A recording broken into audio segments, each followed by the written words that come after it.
uma coisa que eu gosto de fazer é de ir atrás de filmes que passaram no cinema e que eu acabei não assistindo na época porque eu estava em tempo integral na faculdade. E entre essas obras teve o Abismo do Medo de 2005, que eu consegui assistir recentemente e que eu percebi que tem um contexto um pouquinho maior, já que parece que teve uma série de filmes meio caverna mania, isto é, de terror envolvendo caverna, que acabou decorrendo no período até inclusive pegar e chegar em 2009 com o Abismo do Medo 2. Então vamos falar dessa obra aqui. Eu sou o Luiz, bem-vindos ao Monstros e Aventuras, e você está no Sexta-feira Sinistra. E qual é a proposta desse filme? Aqui temos uma história de suspense, com um toque de aventura e um toque de monstros, onde nós temos a sobrevivente de uma tragédia familiar que ainda está tendo algumas alucinações envolvendo a família dela, então está se recuperando justamente dessa perda trágica da família.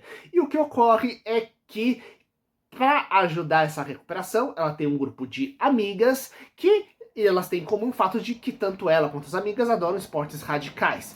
E a ideia é, vamos para uma caverna para poder pegar, e uma mais tranquilinha para poder pegar, fazer finalmente uma atividade que gostamos muito juntas, para a gente poder pegar, se divertir, relaxar a cabeça e voltar ao entrosamento. Porém, naturalmente, tudo vai dar errado da pior forma possível, já que, além de se perderem na caverna, vai ter ainda os monstros que vão pegar e caçá-las. Então, vamos por partes nisso. O que acontece? Nós estamos falando de 2005. Então, nesse período, tínhamos tido 2 filmes com sucesso considerável de Tomb Raider no cinema. Lembrando que Tomb Raider é uma franquia de videogames que teve múltiplos games, onde tínhamos a Lara Croft como arqueóloga exploradora, onde você, com a personagem, explorava várias cavernas, templos subterrâneos, etc. Quase como se fosse uma versão feminina do Indiana Jones, só que com altas habilidades acrobáticas para os videogames. Na época, ganhou 2 filmes com Angelina Jolie pros cinemas, e ainda por cima, de 99 para 2000, nós tivemos uma série de 3 temporadas chamada Relic Hunter, que tinha uma proposta muito semelhante, inclusive, do conceito da Tomb Raider, né? Só que uma série live action, que inclusive aconselho muito vocês assistirem. Veio aqui pro Brasil, inclusive, com o nome de Caçadoras de Relíquias. Então, dentro desse clima, e que inclusive é referenciado no filme, porque quando você pega inclusive o áudio original em inglês, tem um momento onde estão prestes a entrar na caverna, onde uma delas diz: "Ah, eu não sou nenhuma Tomb Raider", coisa que foi infelizmente perdido na localização. A dublagem ela é razoável, ela não é ruim, mas infelizmente foi uma piadinha que acabou sendo perdida no processo das escolhas de tradução, né? E o que ocorre? Desse filme, depois, ele teve sucesso considerável a ponto de pegar e inspirar outros. Então o que acontece? Na mesma época, não sei se antes, porque algumas vezes filmes parecidos são produzidos, tanto porque tem gente de estúdio, as pessoas trabalham em mais de uma coisa ao mesmo tempo, escutam uma coisa ou outra, ou tem alguma coisa ou evento que vai inspirar mais de uma pessoa a produzir coisas semelhantes, sabe? E o que acontece? Nós tivemos na época então produzido A Caverna do Medo, A Caverna Maldita, então tivemos uma entupida de filmes envolvendo caverna. E lembrando que o conceito de caverna, ele é excelente para filme de terror, porque pensa, é um local onde está totalmente fechado, onde nunca entra a luz do dia, onde temos apenas luzes artificiais para você pegar e se guiar lá dentro, e ao mesmo tempo imagine o pesadelo de filmagem, afinal um ambiente todo fechado, então como fazer as coisas adequadas, de forma adequada, para fazer com que a luz incida de forma que você mostre a cor, mostre o que está acontecendo, mas não fique artificial demais, ao mesmo tempo você gere o clima de medo, mas sem ficar tão escuro que você não entenda o que está acontecendo. Tanto que Meus parabéns principalmente pela filmagem nas cavernas. Isso é, eu acho que, o principal encanto do filme. Tanto que eu fui atrás e 22 cavernas artificialmente criadas em estúdio para poder pegar e gravar. E o que acontece é que para transmitir o que está acontecendo dentro da história, isso é muito interessante, eles optaram por 3 sistemas de luz. Então, a partir do momento onde eles entram na caverna, uma caverna gigantesca, o que ocorre é que eles têm 3 padrões. As luzes que eles estão utilizando, principalmente umas luzes vermelhas, que eles pegam tanto de umas lanternas que eles possuem, quanto de alguns equipamentos que pegam e jogam umas luzes como se fossem uns mini fogos de artifício vermelho. Gente que estuda espeleologia ou que gosta de fazer essas coisas de aventura, por favor, bota aqui embaixo se vocês souberem exatamente o nome e detalhes de cada equipamento. Mas, então temos essa iluminação mais vermelha, que são as luzes, mesmo que elas levam para pegar e iluminar a caverna. Temos o branco e preto, que aí já remete a uma coisa quase meio Bruxa de Blair, né? Essas obras que eles chamam de found footage, né? Que é como se fossem aqueles terrores gravados em fitas, né? Já que temos momento onde, como tá tudo muito escuro, eles ativam o sistema de iluminação, de filmagem noturna das câmeras dela, para poder pegar e descobrir o que tá acontecendo no meio. Inclusive aí que a gente começa a ver em detalhes as primeiras criaturas também. Tem, novamente, um pequeno, eu não sei se é um erro de tradução ou foi um erro da língua original, mas é falar no filme que eles usam o infravermelho das câmeras, e não, no caso é iluminação noturna. A diferença de iluminação de infravermelho para noturna é que, uma coisa bem interessante, em infravermelho você está pegando e vendo o calor das coisas, e a partir daí você pega e consegue enxergar, tanto que isso é usado muito nos filmes do Predador, por exemplo, que ele só enxerga calor. Já quando você enxerga noturno, você na verdade pega aquilo que está faltando, o sistema ele amplia o máximo de luz possível que existe no ambiente, por mais fraco que seja, por isso que normalmente é feito preto e branco, e aumenta o contraste para enxergar o que está acontecendo. Então, temos o sistema, temos o sistema de iluminação de câmera de preto e branco, iluminação da pessoal dos personagens, e também temos uma iluminação extra que a gente vê como se estivesse vendo as coisas de fora, que duram 1 ou 2 minutinhos, só pra gente ter uma noção geral do que tá acontecendo. Então a gente não tá vendo a visão delas, a gente tá vendo como telespectador fora como se tivesse quase uma terceira pessoa fora da caverna, pra gente ter uma noção geral do horror e do medo que elas estão prestes a encontrar, sabe? Então é uma alternância legal entre esses 3 sistemas, que geram um equilíbrio bacana e que mostra como ângulo de luz e o trabalho de cor num filme, inclusive mesmo filmes de preto e branco, porque você tem que trabalhar de onde vem a luz e onde vai ter mais ou menos contraste, é fundamental para gerar um clima do filme e ao mesmo tempo contar uma história bacana e sabendo qual o ângulo de vista pelo qual você quer contar a história, né? Então isso é muito bem trabalhado dentro da trama. E é claro, entrando na trama em si, lembrando que se você gosta do canal, aproveita para usar o nosso link na Amazon embaixo para pegar e comprar coisas que você precise, né? Não gaste seu dinheiro à toa, né? Mas coisas que você já precisa para sua casa, ou pro dia a dia, e você que já vai comprar na Amazon, usa o nosso link filiado aqui embaixo, que o preço é o mesmo que seria se não fosse o link, só que parte da grana, parte da venda acaba indo pro nosso canal para ajudar a gente, tá bom? Então, prosseguindo. Na história, o que acontece?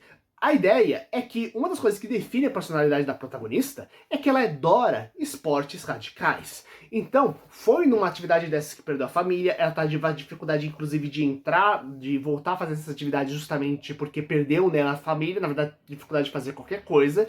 E o que acontece é que ela estava tendo inclusive alucinações envolvendo a família dela, e essas alucinações ela não contava para as amigas. Só que, além disso, o que ocorre? Quando as amigas chamam ela, e a gente vê que cada uma tem sua personalidade diferente, temos aquelas mais amáveis e mais próximas dela, e outras um pouco mais impulsivas e mais distantes, o que ocorre? Essas mais impulsivas e mais distantes, elas querem pegar e fazer alguma coisa mais radical, etc. Já que elas são experientes, né? Enquanto aquelas que são as mais próximas querem pegar e ir em uma coisa mais calma, já que ela tá voltando, já voltando pela primeira vez a fazer essas atividades, ela tá traumatizada, e existe uma questão chamada segurança. Inclusive é muito legal que essas amigas mais próximas dela, elas fazem tudo, tentam fazer tudo com o máximo de segurança possível. Checagem do equipamento, tipo de equipamento, a questão de avisar para onde eles estão indo, para se tiver algum problema poder ir, prestar socorro, etc. Só que acontece que uma das garotas, para impressionar uma outra amiga, pega e distorce o trajeto deles justamente para um local totalmente desconhecido. Inclusive com a ideia até, olha, ninguém visitou antes, então vamos ficar famosos por desbravar e até botar nosso nome na caverna. E o pessoal, você pirou! Se der um problema, ninguém vai achar a gente. E o problema é, se você tá indo para um local, uma questão de esporte radical, qualquer detalhezinho fora do padrão, meu amigo, você realmente falece. Porque é tudo feito com o máximo de segurança essas atividades, seja para visitar locais perigosos, fazer atividades como rapel, pular de paraquedas, etc. Existe toda uma série de critérios, tanto que muitos acidentes acontecem muitas vezes quando você vai para um guia que não é autorizado, isso aí tá fazendo uma coisa fora da legislação mínima de segurança, ou quando alguém pega e justamente foge das regras. Fora isso, se tiver alguma mudança climática brusca, pode pegar tudo a perder.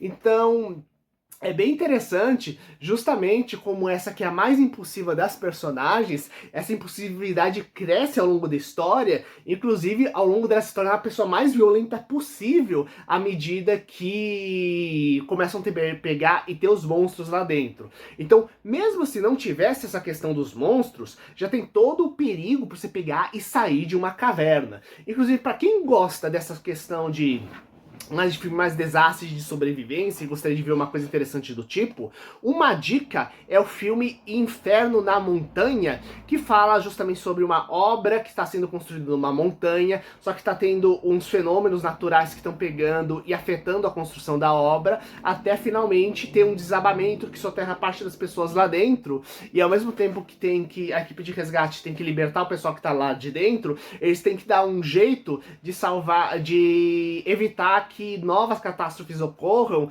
antes que pegue e tenha uma avalanche que detone a cidade que tá perto do que tá perto do sistema, sabe? Isso é bem feitinho lá. Então, voltando, saindo do inferno da montanha, voltando para a questão da caverna, aí então falamos justamente das criaturas, que sem revelar muita coisa para não dar spoilers, né? Uma coisa bem legal é que eles não são monstros quaisquer, assim, ou cópia de algum tipo de monstro existente de forma mais direta, mais famoso. Na verdade, é cópia, assim, de um filme famoso, mas precisamente tem a declaração oficial de que foram inspirados no Nosferatu os personagens. Mas como assim, Luiz? Bem, sim, é o mesmo Nosferatu que inspirou o filme recente, inclusive. E por que isso? Porque os monstros são seres humanoides justamente com traços que lembram o Nosferatu, o vampirão com os traços meio de morcego, meio de rato. E dá a entender durante a história de que existe a possibilidade deles provavelmente serem uma linha diferente de parentes da humanidade que evoluiu para se tornarem predadores noturnos. E isso vai numa linha bem interessante, na verdade, de produção de histórias de aventura que tinham no começo do século XX, quando o que acontece? Uma coisa que era muito utilizado de ficção científica era, e se a gente tivesse outras linhagens humanas que evoluíram no passado, e é claro que, como estamos falando de história de aventura, estamos falando de monstrinhos parentes da humanidade no processo, sabe? E infelizmente tem muita gente preconceituosa que usa essa forma de forma indevida, né? Mas precisamente confunde ficção com a realidade e coloca coisas como degeneração de raça, coisa que não existe. Não existe raça superior ou inferior, esse tipo de coisa, sabe?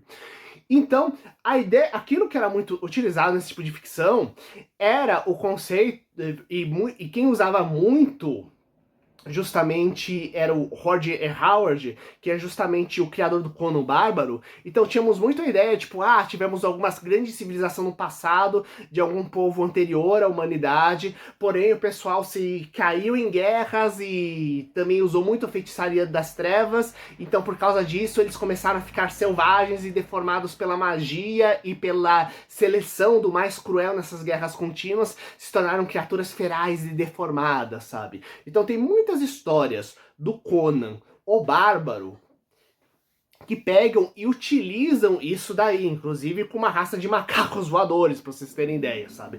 E como eu falei, né, tudo isso tem um determinado contexto e tem gente que infelizmente usa isso pra questões racistas e preconceituosas, como eu disse, é uma coisa totalmente da ficção.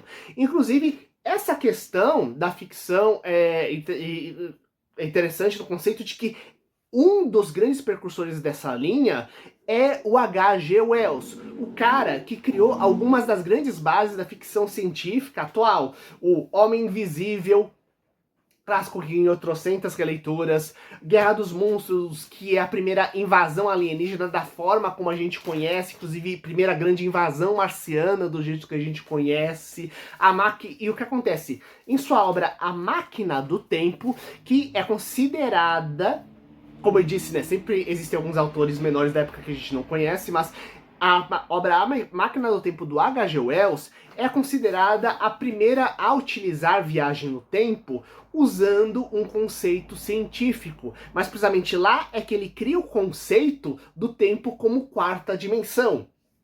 E que uma máquina que seria capaz de viajar justamente através do tempo. E na obra do H.G. Wells, ele vai para um futuro onde a humanidade deixou de existir e se dividiu em duas espécies.